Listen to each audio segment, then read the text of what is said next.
Yeah, I think to be honest, if we had known that the Radius is, call it a $3 or $4 million business. It took a lot of work to get it there. And I think if we had known at the beginning point, like, this is the opportunity you're stepping into, I don't think anybody would have stepped into the perform your best when your back's up against the wall. And our backs were completely up against the wall. And I pounded the phones over that summer. We started getting a lot, momentum, and it just kind of started to snowball. And we literally just scraped by, running out of money at that point. But it's the most powerful thing I found in my life, is that when you embrace discipline, when you embrace pain to a certain extent, and you realize that that is the path to progress, that's when your world completely changes.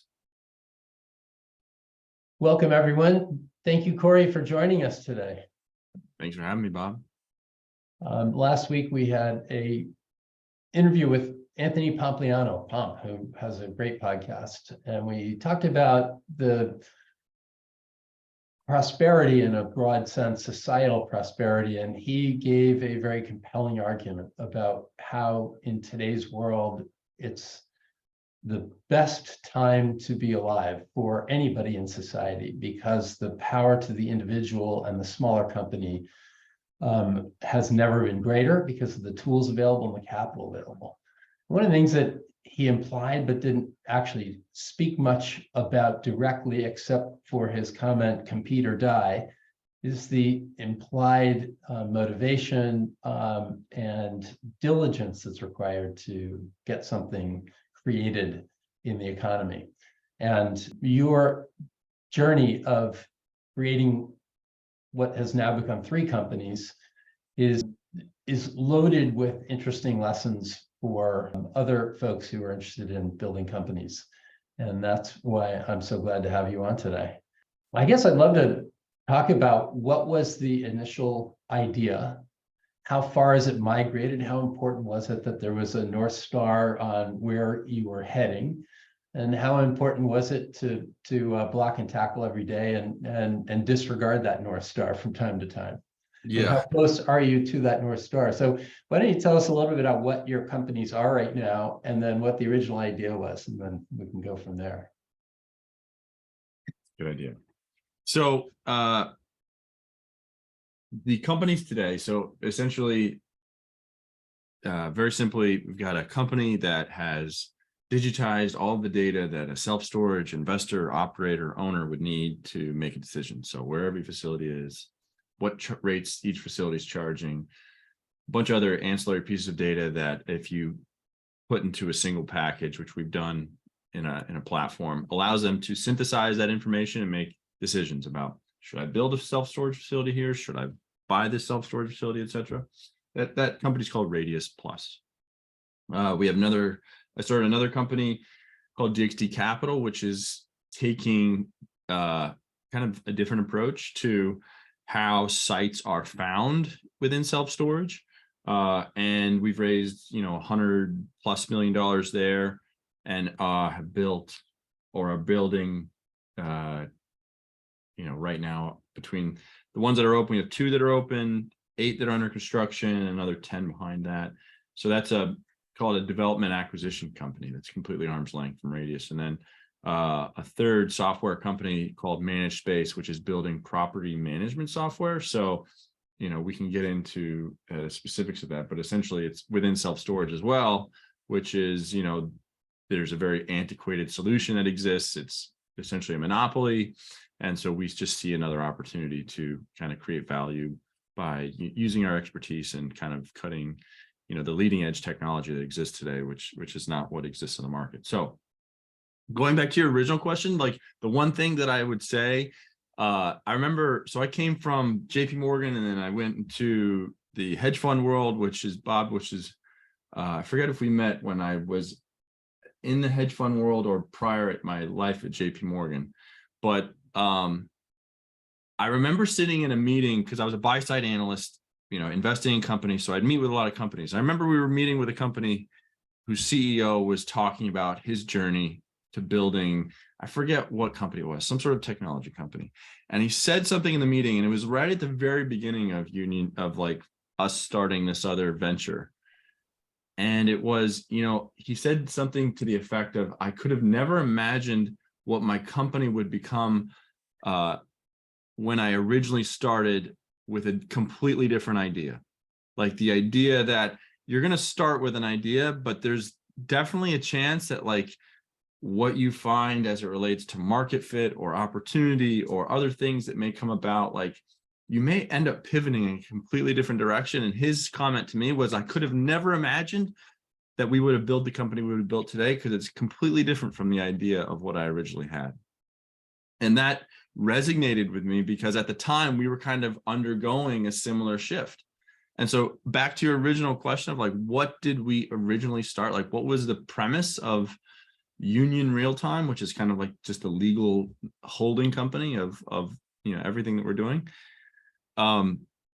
We wanted to take our expertise in that we were very deep, fundamental buy-side analysts, take that skill set, do a very deep dive on an industry that we thought that there was either a big long or a big short opportunity on, couple it with data, and package that to investors to, as a service to essentially create value on very big ideas that we found. And so that was the premise of the business. We're like, let's just take the skill we have, add another partner that has a very savvy knowledge of how to use technology and find data, and let's see if this works. The first industry that we started looking at was self-storage. And self-storage was this industry at the point, it was kind of, it had been under this massive bull run. And in 2016, there was a bunch of supply that was under construction. And so we did the due diligence and realized that, there was a big supply wave coming. It was going to impact fundamentals. No one in the industry realized that this was occurring. So like, that was a great short setup. Like we had our first industry to analyze. Perfect. Our business model is working so far. We started doing the due diligence around, all right, let's figure out, we know that there's 3 million square feet under construction in Denver, but we couldn't really find a solid data source of like, what was the installed base of supply in Denver? And that's because no one had ever figured out what the installed base was in any city. It had always been an estimate. It's something called the Self-Storage Almanac, which is like comparable to the Guinness Book of World Records, like something that's published once a year, big fat book. It's based on surveys. And so, that was an interesting data point because, there was a big gap we saw within how the self-storage industry was functioning. There was a lot of data that needed to exist that did not exist. But prior to us pivoting, so we focused on this short thesis. We never shorted the stocks ourselves, but we had some of the biggest hedge funds in the world as our clients, and that was incredibly successful overnight. The pivot for us, and getting back to like, how did we start versus where did we go? One of the CEOs brought me in to his company and said, when he saw the data that we had put together, because the data that we started tracking in the beginning was rental rate data, because if we were right and all the supply was going to hit the market, when you have a massive increase in supply, price goes down. So we were tracking rental rates under the premise that rental rates would go down. And we would provide that data to our clients as a proof point around, here, the research we've done, here's the data, it's actually rolling over. You can make a lot of money by shorting these stocks. The CEO brought me in and saw how we were putting together data in a very seamless manner and asked us to talk to their team. When we talked to their team, they showed us how they were underwriting a self-storage development, which was 9 different spreadsheets of them going and figuring out where every facility was in Google, drawing the little boxes around each of the buildings, like a 3-hour process of like calculating supply, pricing for each of the sites they're looking at. There's hundreds of sites they've got to look at. And so we looked at that and we realized we could create a product that solves that problem. we have to figure out how to digitize or figure out where every self-storage facility is in the country and very precisely draw them.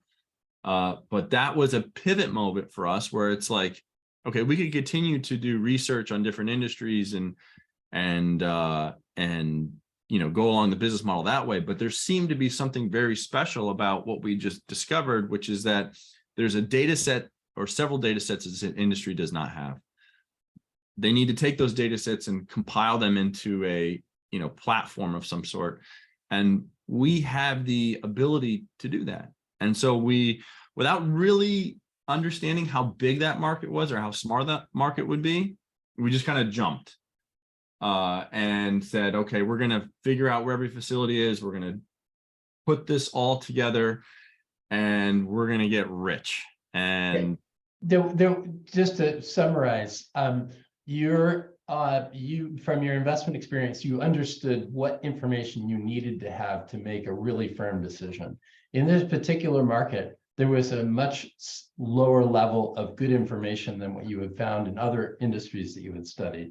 And that you were amazed that companies relied on this lack of information to make their decisions, and yet the industry had grown into a very large industry. And so it was a massive industry. And you knew that by putting together a database of all of the facilities and monitoring the pricing daily, that you would be able to replicate what each of these large companies were doing by hiring lots of people to do inaccurate work or a lot of estimating. We could save enormous amounts of time at scale if instead of them taking 3 hours, they clicked on a button and were able to get the answers to what they needed.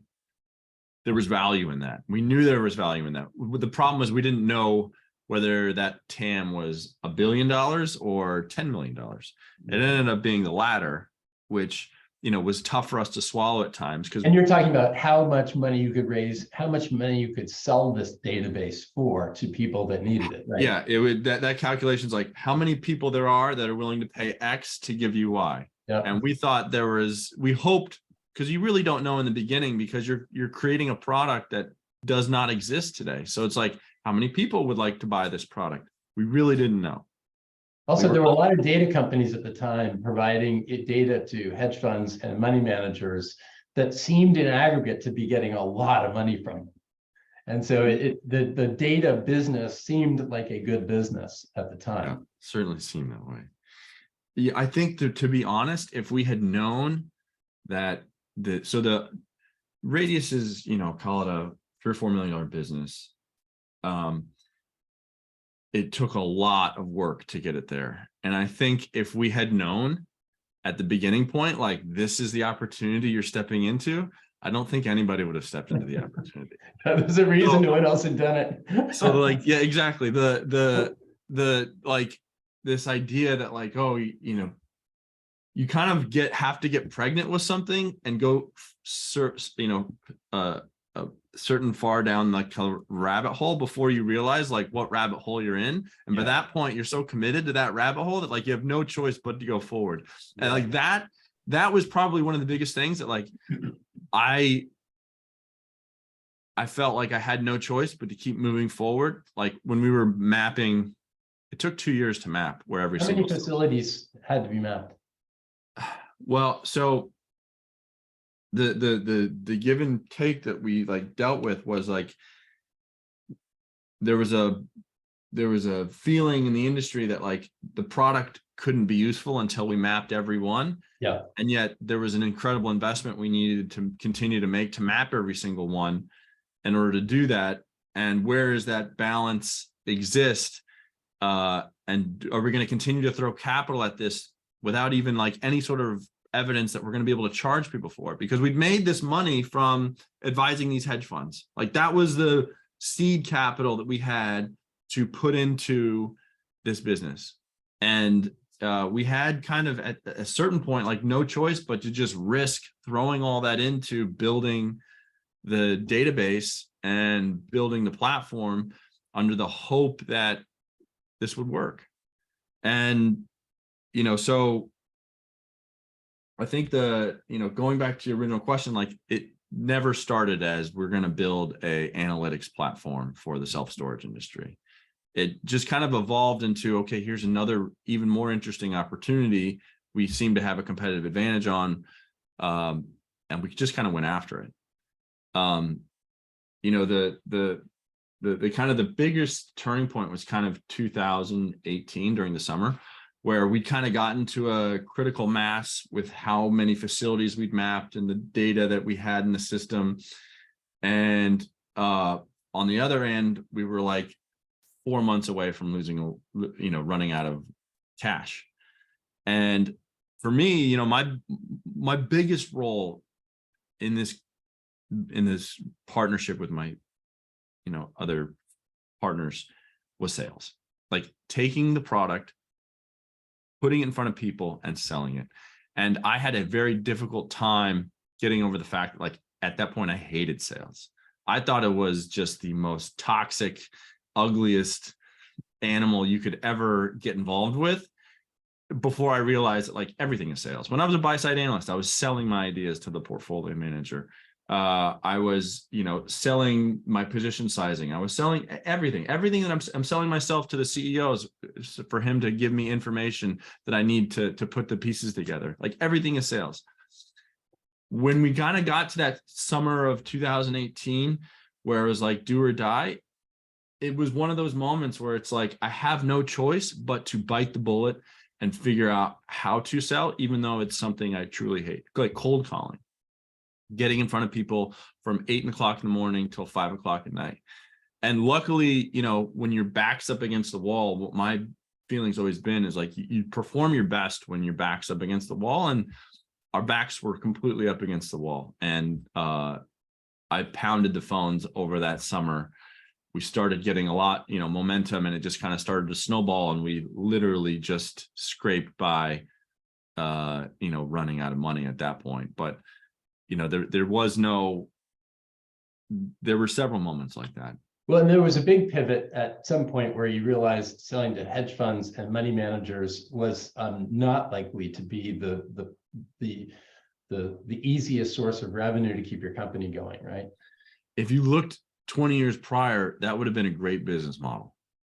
When we were trying to roll this out, there were changes in how Europe was restricting how brokers could get paid, and that was funneling through to the entire industry. You know, it was the commoditization of research to a certain extent. And even though our research was very valuable, you know, what was our ability to continue to run on this treadmill and find new ideas just seemed to be incredibly daunting. I did not want to do that. I had no desire to do that. And so the pivot was towards selling the information to the industry, so that it made it easier for them to find new locations and, exactly, and decide what the value of current locations was. Exactly. And what pricing could be, right? Because you're selling them efficiency. You're selling them a platform that allows them to, instead of having 4 analysts, you can have 1 analyst, and you can do it at scale. And that's what we were selling them. And, you know, it's gone well. I mean, we've got REITs as clients. We've got most of the big operators as clients. You know, we've had a great team to build a great product along the way, and it certainly has worked out. And pricing was a big challenge too, because again, you're a unique product, and you know, how do you get somebody to agree to a price? That was one of the biggest things. I'd say that if I didn't have my partners involved in the business, we would have missed the mark to a certain extent, because there was the products that existed in the market, which were just incomplete in their nature. We're trying to charge annual subscriptions at a very high dollar rate. And one of my partners, Adam, had this idea of, like, you know, Amazon is kind of races to the bottom in everything and kind of wants to scale as much as possible. And, you know, his concept was, let's create a pay-per-use avenue onto the platform, $20. So you get access to, like, the basic platform, but with how fragmented storage was, it ended up being a terrific strategy. And that is a very large business for us today, even though people are only paying $20. But I was against it. I was like, we are giving up so much value for $20. I mean, I had people telling me all over the place, this is a horrible idea. But ultimately what that did was it opened the gateways for being like the centralized platform that, like, there are a lot of people out there that can't pay $20,000 a year. And we're actually able to extract information from them around trade areas that, like, maybe we missed a development project that was underway. So like there's a lot of value that they do create into the platform.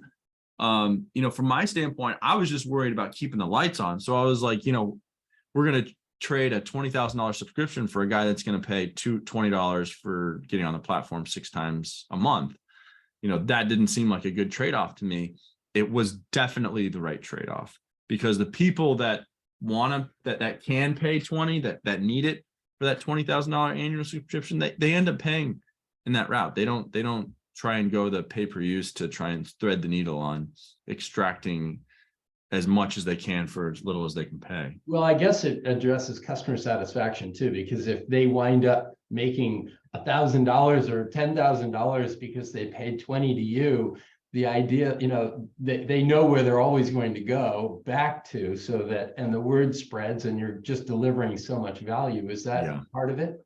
It's totally, you're creating 10 times the value at half the cost, sort of thing.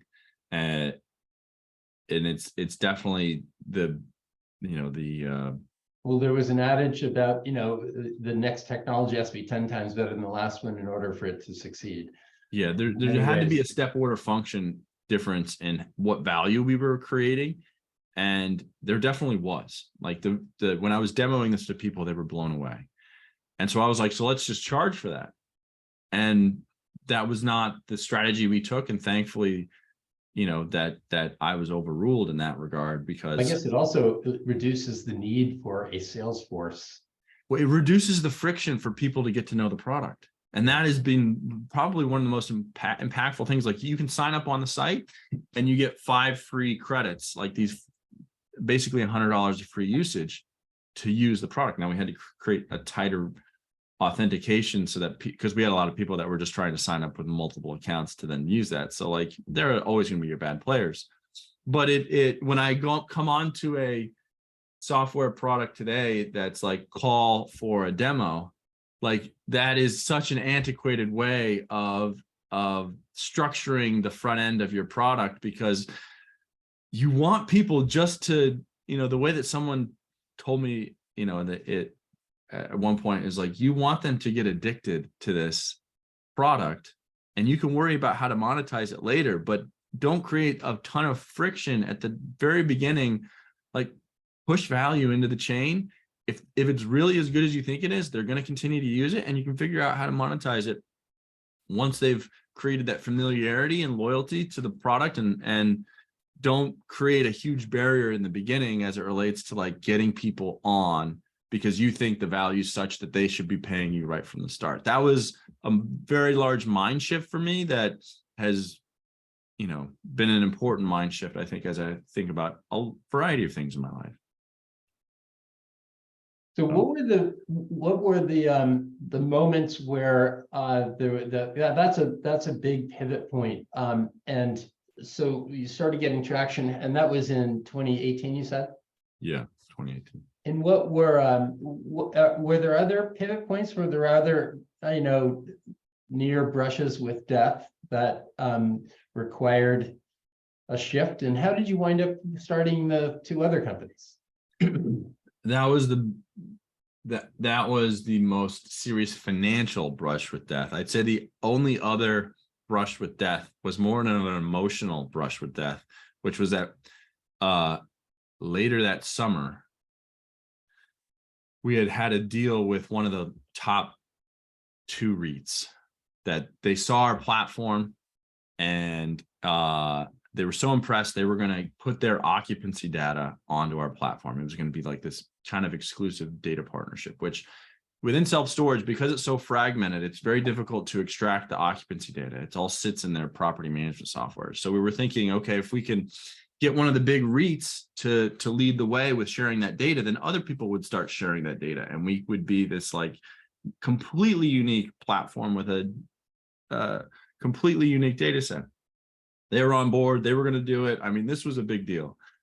Problem is that as we were negotiating the press release, the head of investor relations read the press release and he's like, wait, these guys over the last 2 years have created a monster headache for me because they've been advising the hedge funds to short the REIT stocks. And even though we'd largely exited that advisory business, I mean, we'd had exited the advisory business. That put a hard stop to that right away. Like the head of investor relations, which I can understand the position he's in, but he's making an emotional decision. Instead of them moving forward with continuing to evolve the data in the industry and how things are going to work, he's going and thinking about how many calls he had to take with hedge funds that were looking at our pricing data, trying to explain why the world wasn't going to end in self-storage when we were telling them that, you know, you should be shorting these stocks. So we were like days away from announcing this massive partnership that just would have been this huge tail into our business. And then I get a call, said, oh yeah, we're going to have to pull out of this because, you know, our CEO caught wind that you guys used to advise hedge funds to short us and he's uncomfortable with partnering with you guys. That was one of the biggest emotional blows that I've had, because I thought in the moment you think, we're done. How can we move past this? Like now we can't, and you move past it. You're stronger for it, but you move past it. You know, nothing ever is really as deadly as you think it is in the moment, but emotionally that was a crushing moment.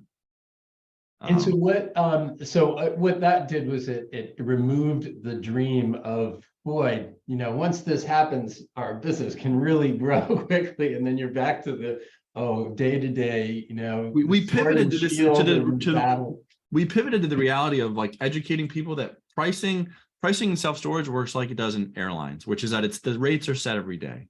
And if you're looking at the pricing within an area, that's telling you the real-time supply and demand balance. So while occupancy is a valuable data point, REITs basically manage all their portfolios to a 92% occupancy. So you can find that information out after the fact when you're on the ground interviewing managers, if you're trying to figure out what that data looks like. But the pricing data itself is telling you what's going on in the market. And so it allowed us to just kind of pivot and, you know, re-educate the market that you can get away from occupancy. You know, in hotels, occupancy was a dominant data point that, you know, STR was able to aggregate in a certain way. But anyways, we pivoted to educating people around pricing, and that led to, all right, it's actually, and it wasn't a hoodwink. Like pricing was the data point that people should be focused on, which made us then realize, okay, we should build a analytics layer that allows us to view each market in a heat map type dynamic where I can see where the high prices are, because you never drive more than 10 minutes to go to a self-storage facility. And so you have these captive customers that are in and around these areas. So if you can find where rates are really high, that's the area at which you need to add supply. So being able to quickly visualize where that exists would be valuable from our standpoint. And so that was where we kind of created this other technology, which when we showed it to the industry, they were like blown away. You know, this is the future of development, blah, blah, blah. We couldn't get to a place where like we could agree upon like what the clearing price was on the cost of that software. So that's where DXD came, when I was like, you know what, I will go out and prove that, you know, we can, you know, build a company around this concept of this technology, which was just the kind of the beginning of you know, this tech that we were using around, you know, trying to be more efficient. And that's where DXD came from. In March of 2020 is when it technically started. I mean, great time to be starting a private equity firm, but called one of my clients from the Radius side, because that was the great part about starting Radius, is I knew everybody in the industry. So I called one of my clients and said, you know, we have this tech. What do you think? Let's go try and develop these self-storage facilities. You know, I'd been trying to do that for 2 years in a variety of manners, but that's where DXD came from. So we hit the road in August of 2020. flying across the country when I was the only one in LaGuardia. Took a picture that day when I was like, I am literally the only one here, you know. And we started meeting with people saying, this is what I've done in self-storage. Here's the tech that we're going to use. Here's, 3 or 4 development sites that we had under contract. I'd called in, phoned in, some favors from executives I met, my friends, of like, I need to raise money so I can use that for pre-development costs to put these sites under contract, to have, put money in escrow and things of that nature. Like, I went in with pulling in all the resources I could to like get 4 sites under contract. We went out, we started meeting with all these high net worth and small family offices. And in that fall of 2020, we made our first close of $12 million in that fund. And fast forward 12 months later, we closed it at 53 million. So we'd kind of been able to go out with no track record, but that, my partner Drew and I had known each other for 6 years, and all we think about is self-storage. And this is what we've done previously. We've executed on the Radius side. Drew knows development. I know data. Here's the plan. And we had a bunch of investors that took a fairly large risk on us because we had no track record together. We, knew each other, but we never worked together.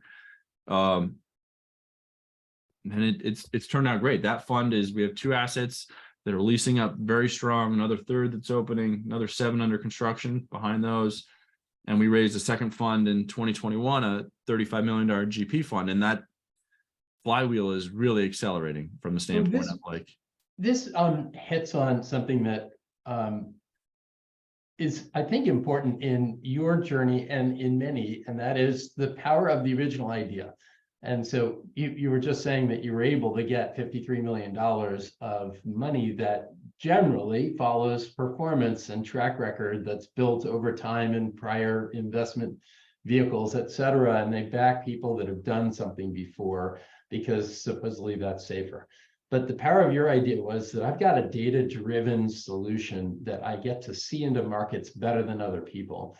And we should be using that to find good locations.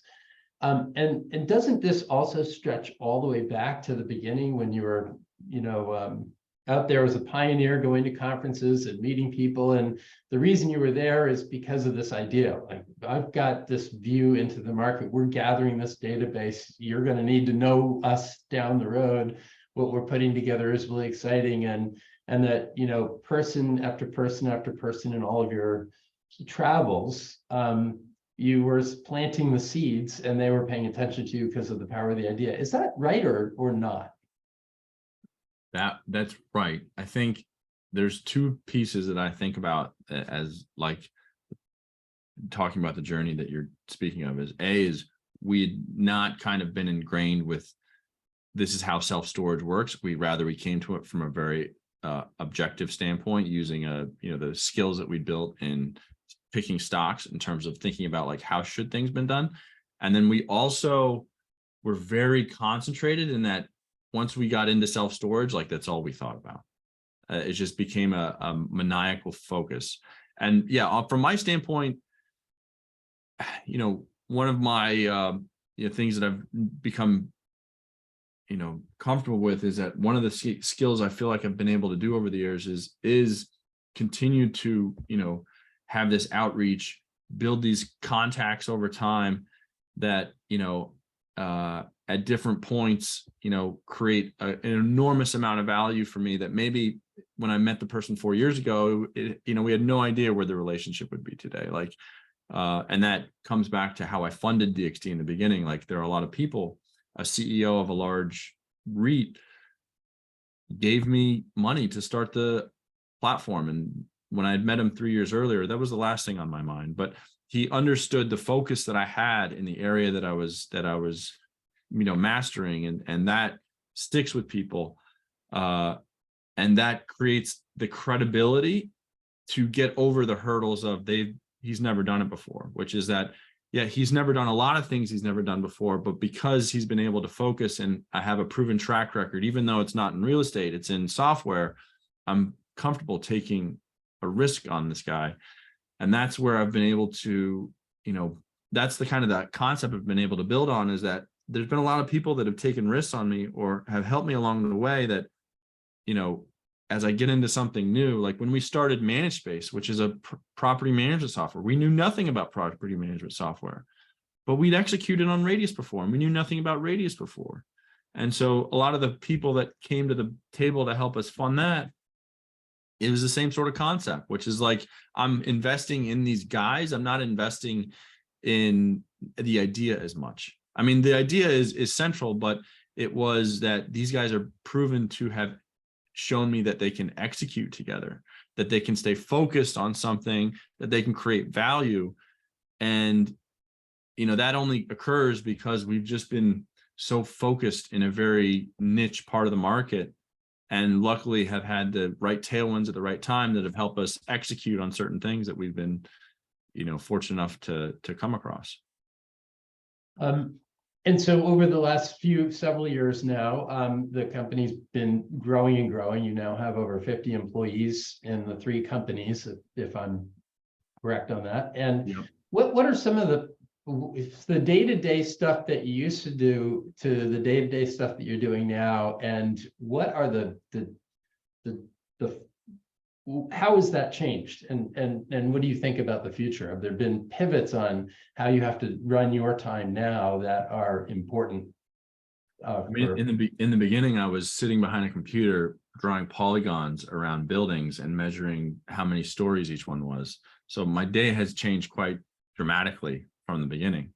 And that has been one of the hardest shifts as an entrepreneur, is like going from a doer to, I wouldn't say manager, but maybe that's the best word for it, which is that you're not working in your business, you're working on your business. And that's something that I've heard, but only until I actually had to implement it, I didn't really understand, which is that in the beginning, I was working in I was one of the gears to make the business work. But as you get to a certain scale and you can start affording to put people in those positions, you need to be doing that, because your value as the head of an organization is diluted if you're staying within your business, if you're the one that's actually executing in your business. And that, as somebody who has a problem sitting still, that was a very uncomfortable transition for me, because it felt like I wasn't doing enough during the day. But there's an element of strategy, direction, and the next opportunity that I'm constantly thinking about, that's become my focus as it relates to what this business should be doing next. Who should we be bringing in next? Like I'd spend more time on HR than anything else, which is that who else do we need? Of the people that we have brought in, are we taking care of them? That's where I feel like I've gone from working in the business to now being like the head of HR and strategy. And there were certain points where it was very difficult for me to make that transition, but I did make the transition because I thought no one could do it better than me, so I can't let it go. Well, if you do it like that, your business is going to fail because you're not going to ever scale. So what are the big challenges now for you, and have they changed over the last 6 months? I mean, within the business, the biggest challenges that we've had on the DXD side is just, financially on the banking front. But structurally speaking, I'd say a lot of the conversations I have with people around bringing them in and bringing in the best talent, that's actually gotten a lot easier, because as you get to a certain kind of inflection point where people are starting to see evidence of what you're doing, there's that credibility that allows you to be known amongst them, and they want to naturally come and join your business. Versus in the beginning, it was like, who are you? And you want me to come take a risk on your company when you've done nothing, and I've got this other great opportunity over here. That's been the biggest kind of changes, I'd say, over the last 12 months, is that, we've really flexed into having shown the world that we're really starting to execute. and we're having conversations with people that are interested in joining the organization, that I would have, that I looked up to when I started in self-storage. I mean, these are the CIOs of some of these REITs. And like, now I'm talking to them and they're like, yeah, I'd be interested in coming and doing this.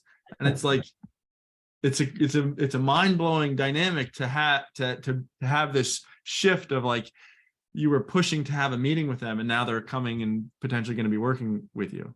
That's mind-blowing. But that's when you kind of look back and you feel like what you've done is because you never really have the perspective of, I created something really cool, because the water heats up very slow over time. One of the things that as an element of like how I've tried to improve myself from a personal standpoint is like, trying to force myself to be very uncomfortable, do things that I do not like to do. Because if you can kind of callous your mind in that manner, if you can continue to experience and push yourself through uncomfortable situations, you become more resilient for being able to deal with situations that pop up that you were not expecting. And so in that frame of mind, one of the things that I did not want to do and I've never wanted to do was to go and consistently post on a social platform about what we're doing.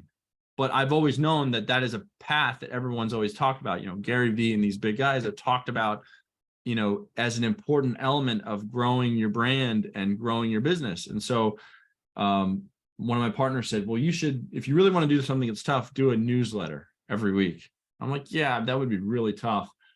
But I think I have to build a distribution before I can build a newsletter like that. And so I decided at the end of January, like, I'm going to go on Twitter and I'm going to start talking about my experiences in real estate.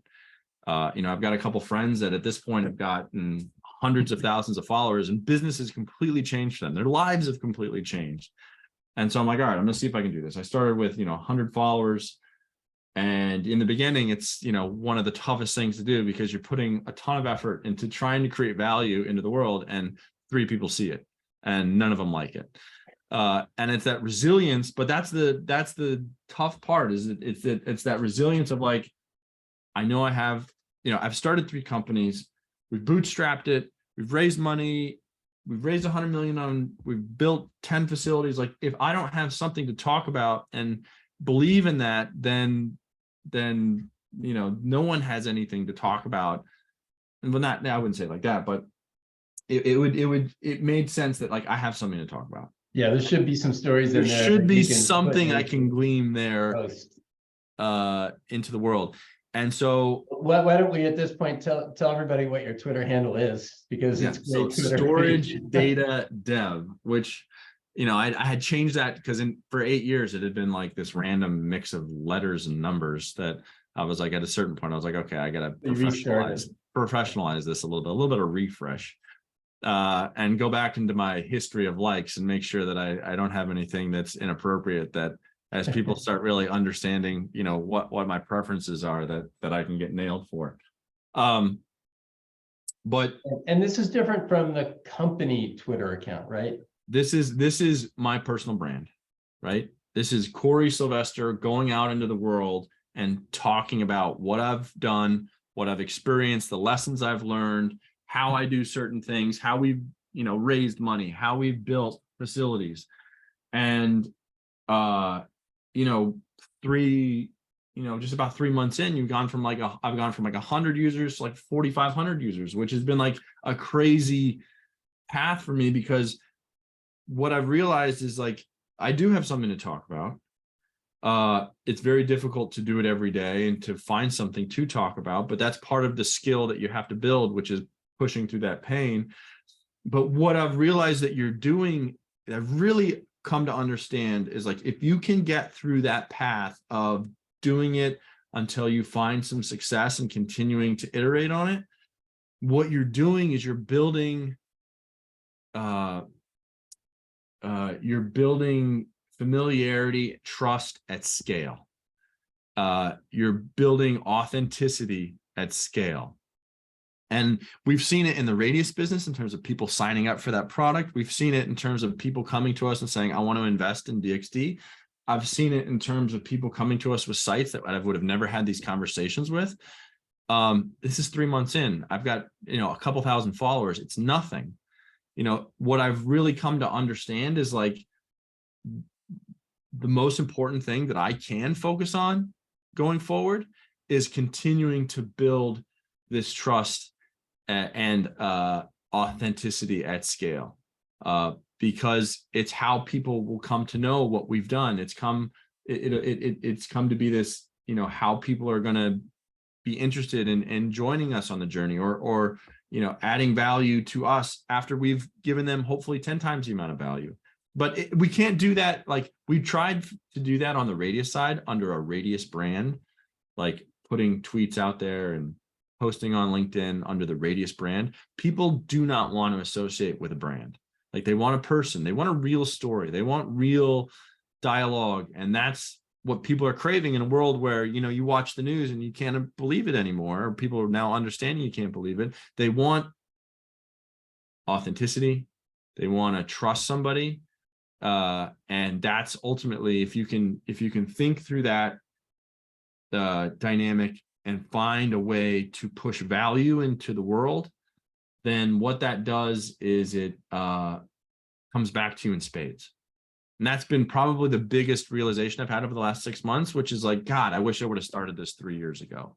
Yeah. Like, holy cow, what would this have been if I had really understood this dynamic 3 years ago? But it's been tough. I mean, I've listened to Gary Vee talk about how you got to just push content out every day. And it's like, yeah, Gary, I get it, but that's really tough. It's like, who wants to listen to this? Yeah, Gary, give me a break. Like, there's a million excuses I'm going to come up with why that's not a good idea for me. And then you do it. And then you start to just get a sliver of what's occurring.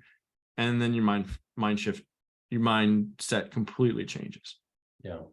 Well, and I'm just at the beginning of that journey, but it's skill development. It's a whole new ballgame. It's and that's the thing about building a company, is that you have to be building different skill sets, move into areas that you have to move into, even if you don't think that it's what you're good at. It doesn't really matter, does it? You have to jump into sales, even though you hate sales. You have to jump into being on social, even though you hate it. And it's because you hate it so much. It's because that's the reason, almost the reason why you have to do it.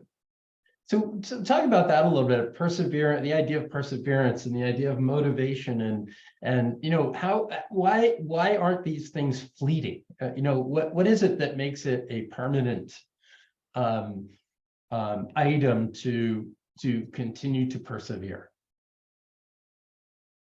I mean, everyone's on their own journey, right? And you look at me, or you take a snapshot of who I am today, and it's very different than what I've been in the past. And that's because everyone always kind of has this idea of who they are and what they are. And once you start to realize that those things can change, and yes, it can happen over a slow period of time. But once I've realized that, like, you need to have a growth mentality of continuing to push yourself to get better in terms of how you interact with your children, in terms of how you interact with your wife, how you communicate, how you push yourself to get into uncomfortable situations.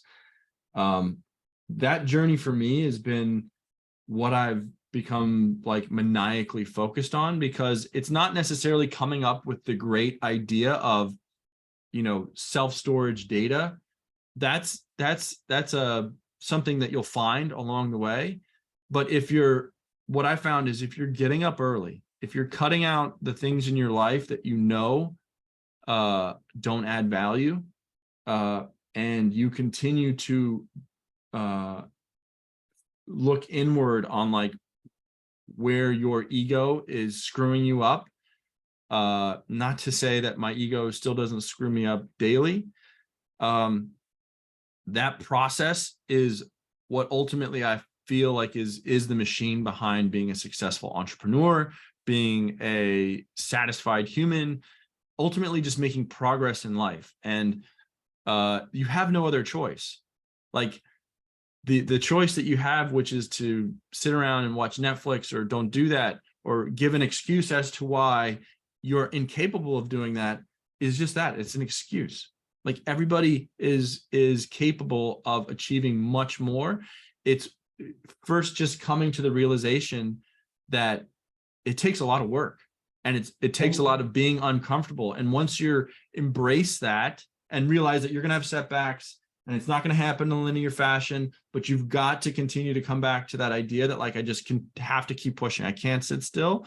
That's when things just start happening, and you'll get a few sparks along the way that makes you realize, oh, okay, yeah, I got to keep going.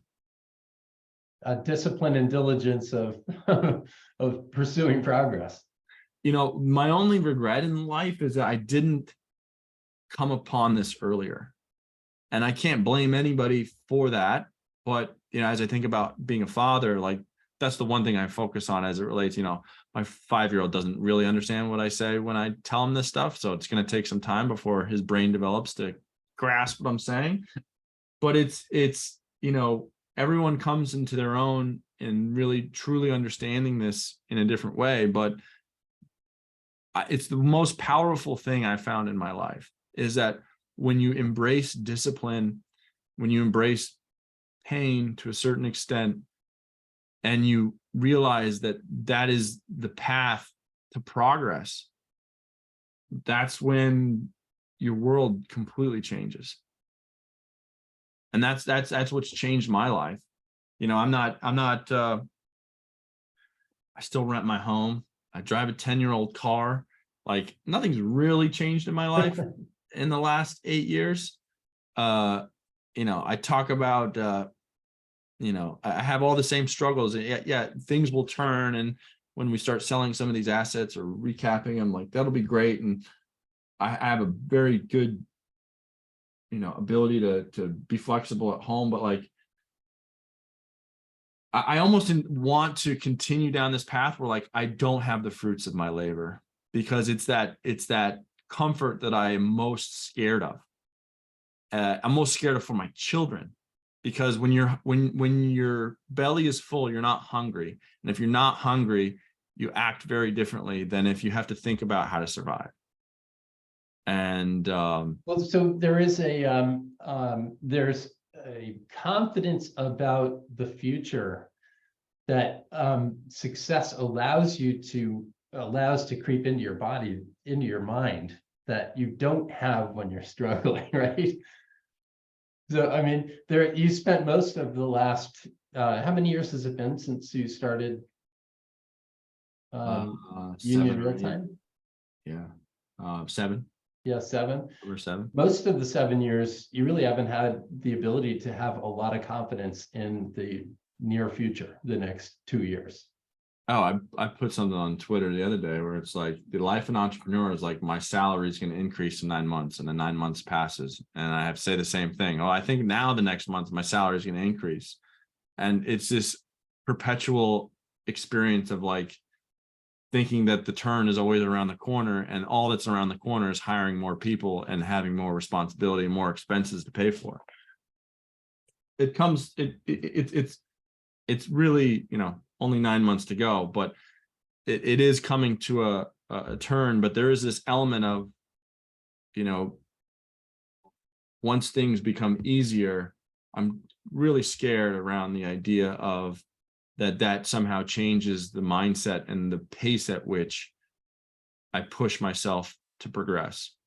And that's the competitive advantage that my children will not have to a certain extent, which is that, I certainly had great education, but I was always like a little bit lower than the guys I was hanging around with. Like there was always this hunger to want to be in that upper echelon. It's that drive of wanting something that you don't have, which I don't know if that's toxic or not, but it's just the way I've always felt, that has always propelled me to like, I gotta work harder. I gotta do that. And I'm worried about, my kids potentially being in a situation where they don't have that sort of worry or discomfort. I mean, there's a good part about that as well, because, there's a lot of anxiety that comes from that. But, disadvantaged kids, the biggest competition I'm worried about for my kids is the people that grew up that don't have it, that they're going to be outworking my kids. So like, how do I instill that mentality of hustle when your belly's full? Like that's what I struggle with a lot, because that's been the competitive advantage. Not that I was poor, but the push to always kind of get to that next echelon for me was something that, or felt like I didn't have it, was something that really like has been one of the biggest driving forces in my soul. And, you know, Well, and that was what set your early career path, right? You moved your way into the pinnacle of finance. yeah, I started as a trading assistant. I was on the mortgage-backed securities desk at JP Morgan. I was just taking trades. I was around important people, but I was certainly not an important person. I was not part of the analyst program. I had traders flicking caps at my head during the day. Like, I came in through the side door, but it was that fire and that hunger that I made my way to work for a guy named Mike Semblist, who's one of the top voices on Wall Street. And I made it there not because he realized I was smarter, but he realized I'd do anything. Like, I'd work fucking harder than anybody. Yeah. And then that got you into the investment business, and then that bought my ticket to like being a buy side analyst, and like, you know, all these things are compound on one another. And at the core, it's just that I've been willing to show up at 4 a.m. and stay till 9 p.m. or whatever the hours were, because it's like, I want to outwork anybody that's next to me, because I know I'm not as smart as them. Well, also you became, while you were an investor, an analyst, you developed kind of your own style of doing it, right?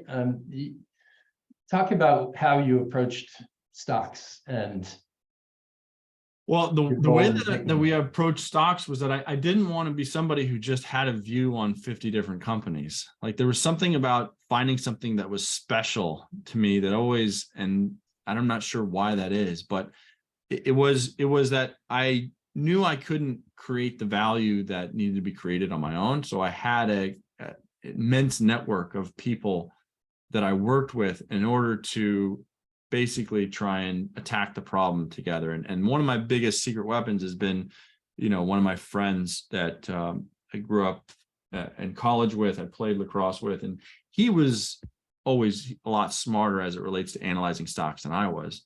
But I had this other ability to go out and like, we need to know what the answer is to this. There's no playbook for it. I can do that. I can go figure out how to solve a problem, which we have no idea how to get to that solution. I'll find the person we need to talk to. And so the way that I was able to create this value in picking stocks was that I was able to find somebody that didn't have what I had, but that if I supplemented them with my skills, we were an unstoppable team. And that's how we create. And we shorted companies. We shorted one company, GT Advanced Technologies. They were making Sapphire for the iPhone. We shorted them into bankruptcy. It was the most exciting thing of my life. And we went against the entire world. And it was so thrilling. And yet it was kind of the inflection when I realized I didn't want to be in a hedge fund anymore, because no one had ever, no one was going to take the bet at the level I needed them to take the bet on an idea like that to actually monetize it the way I think it should have been monetized. And that was deflating. Like, the way that the hedge fund world works is like, if you have a 4% position, like, you're taking a big risk and a big outsized gamble. Like, obviously there's the Dan Loebs and the Third Points that, may take a 10% position, but the ability to get into there, you do need the Harvard resume. You do need, looking at me, they're never going to pick me. I mean, I'm not anything special. So anyways, yeah, I mean, that's important. The job of a money manager is to manage a portfolio, and that portfolio cannot be taking outsized risks unless that portfolio manager is billing the organization that way. And there are very few of those. There are very few. There's a lot of people that talk about the conviction behind an idea, but there's very few that actually have it at the level we were trying to have it.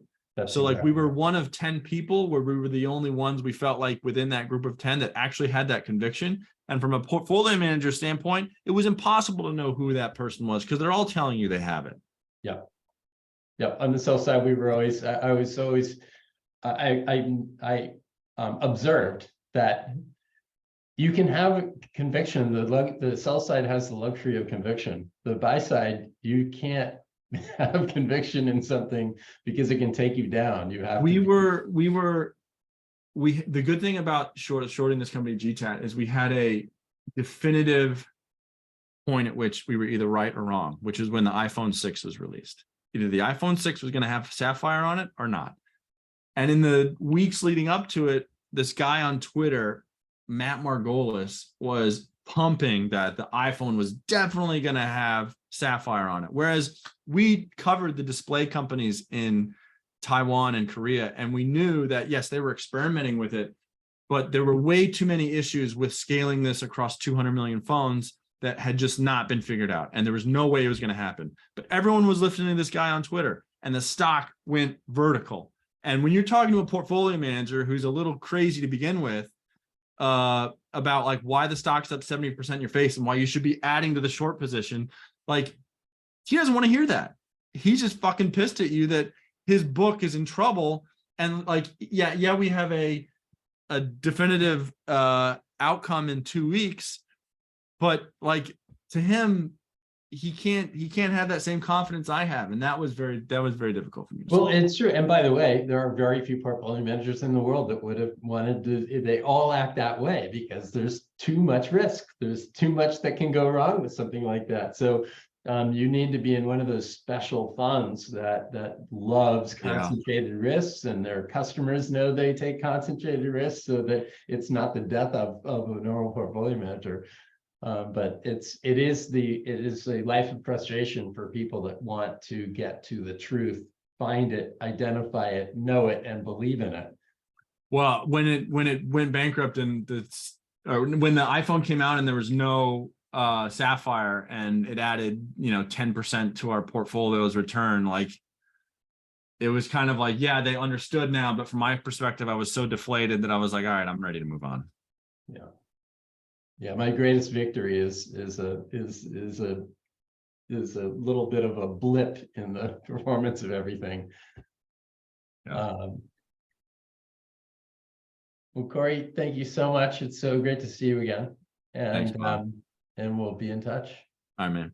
Thanks for having me.